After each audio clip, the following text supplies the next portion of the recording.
না লাগে। আমার কখন আমার এই বইটা ধরবা নাকি? লিখবা ৭, ৮, ৯, এই ১০, তারপরে ১১, কত দেখতে হবে? ১২, হ্যাঁ, ১৩। এভাবে তুমি একটা একটা সিরিয়াল মেনটেন করে নেবা। নেক্সট এখান থেকে শুরু করবা ১৪, ১৪টা এখান থেকে শুরু করবা, ১৫টা এখান থেকে, হ্যাঁ, একটার সাথে একটা একটু গ্যাপ থাকবে, যদি সুন্দর হয়। হ্যাঁ, না পেন্সিল দেখেন। হ্যাঁ, ভালো। আপনি ভালো আছেন? কিছু প্রশ্ন করি আসলে মূলত এই শিক্ষা প্রতিষ্ঠানটা কি পরিণতি করতেছে কাদের জন্য? আসলে এখানে পথচারী যে বাচ্চারা, ওরা অনেক পড়ালেখা থেকে বঞ্চিত।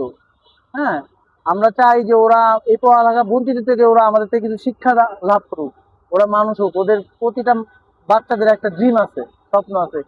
এ দেখেন এই বাচ্চার একটু আগে আমি বললো কি ও একজন ডাক্তার হতে চায়, কেউ ইঞ্জিনিয়ার হতে চায়, হ্যাঁ, কেউ ওই যে একজন কেউ পাইলট হতে চায়। এরকম এক একজনের ড্রিম এক এক রকম। তো আমরা চাই যে ওদের এই ড্রিমটা যদি আসলে আমরা ওদের পাশে দাঁড়ায় বাস্তবতা করা যায়। হ্যাঁ, আর প্রতিটা বাচ্চা পথচারী যে বাচ্চা, ওরা যদি মানে মনে করেন যে শিক্ষার যে আলো, আমাদের এই পথের আলো, আমাদের প্রতিষ্ঠানের নাম হচ্ছে পথের আলো। হ্যাঁ, এই পথের আলোর মাধ্যমে যদি ওরা ভালো শিক্ষা লাভ করে, ভালো কিছু শিখে, মানে অনেক বাচ্চারা দেখা যাচ্ছে যে আপনারা পড়ালেখা বঞ্চিত হয়ে যাচ্ছে, ইভেন ওরা অ্যাডাক্টেড হয়ে যাচ্ছে, মাদক আসক্ত হয়ে যাচ্ছে, ওরা পরিবেশ নষ্ট করছে, মারামারি করছে, কেউ চিন্তাই করছে। ওরা যদি এখান থেকে কিছু শিক্ষা লাভ করে, তাহলে ওরা এগুলার করার সাহস আর চান্স পাবে না, কারণ ওদের ভিতরে ওই জ্ঞান, আমরা যেটা শিখাবো সেই নলেজটা ওদের ভিতরে কাজ করবে, যে না এটা খারাপ, কোনটা ভালো কোনটা খারাপ, ওরা করতে পারবে, জাস্টিফাই করতে পারবো যে না এই কাজটা ভালো না, এটা আমাদেরকে শিক্ষা দেয় নাই। হ্যাঁ, তারপরে কেউ যদি মাদক আসক্ত হয়ে যায়, ওরা এটা ওদের পড়ালেখা মানুষকে একটা বিবেকে না দেয়।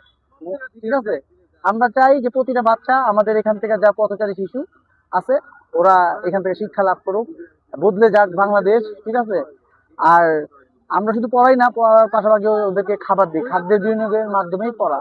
হ্যাঁ, পড়াই এবং খাবারও দিই। আচ্ছা, তো আপনারা সুবিধা বঞ্চিত যে শিশুরা তাদের জন্যই আপনারা কাজ করতেছেন। রাইট, আর এক্স্যাক্টলি। এর জন্য তো আপনার কোনো টাকা পয়সা দিতে হবে না, না। আমরা কোনো টাকা পয়সা দিই না, সম্পূর্ণ বিনামূল্যে এই বিনামূল্যে। উদ্যোগটা নেওয়া হয়েছে। রাইট। আচ্ছা। মূলত কথা হচ্ছে যে এখানে তারা অসহায় মানুষ, তারা এই যাতে পড়ালেখা করে মানুষ হতে পারে, এটাই হচ্ছে আপনাদের হ্যাঁ, মূল লক্ষ্য। দেখেন একটা কথা বলি, আমাদের বাবা মা আমাদের পিছনে যেভাবে গাইডলাইন দিয়ে অনেক টাকা পয়সা ব্যয় করে, হ্যাঁ, অনেক পরিশ্রম করে আমাদেরকে এই পর্যন্ত আনছে, আমরা মানে পড়াশোনা পাইছি, আমরা আর্থিক যেই সংকটটা থেকে আমরা মানে বঞ্চিত হই নাই, ওরা কিন্তু সেটা থেকে পুরো বঞ্চিত, ওদের লাইফটাই অন্যরকম।